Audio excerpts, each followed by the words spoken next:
One TV Patrol.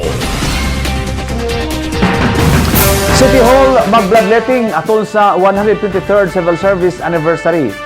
Isponsoran sa City Hall ang bloodletting o medical consultation nga ipahigayon sa City Hall alayon sa kasaulugan sa 123rd Civil Service Anniversary month sa September 20.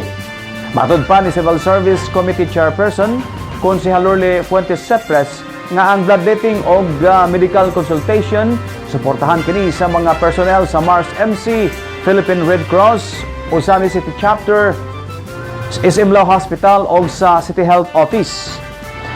Ginasig ni Konsehal Lourdes Cepres ang mga empleyado sa City Hall nga pahimudsan ang libreng konsultasyon o alang niadtong mga himsog o walay medical maintenance nga modular og dugo ngadto sa Red Cross o sa Mars MC aron sa tuyo nga mapuno ang og blood supply sa dugo ang blood bank sa Red Cross o blood bank sa Mars MC.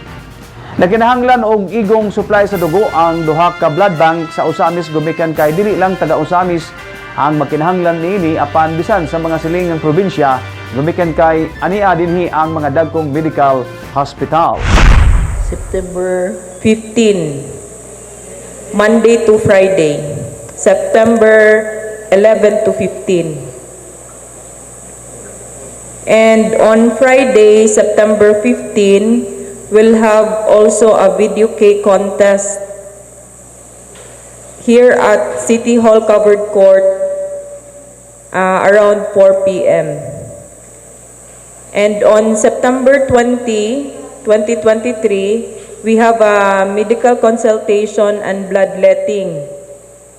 Venue, City Hall lobby, and time around 8 to 11:30 a.m. Who will conduct? September 20. Who will conduct the bloodletting? Mars MC, Red Cross, our SM Lao staff, and City Health. One TV Patrol.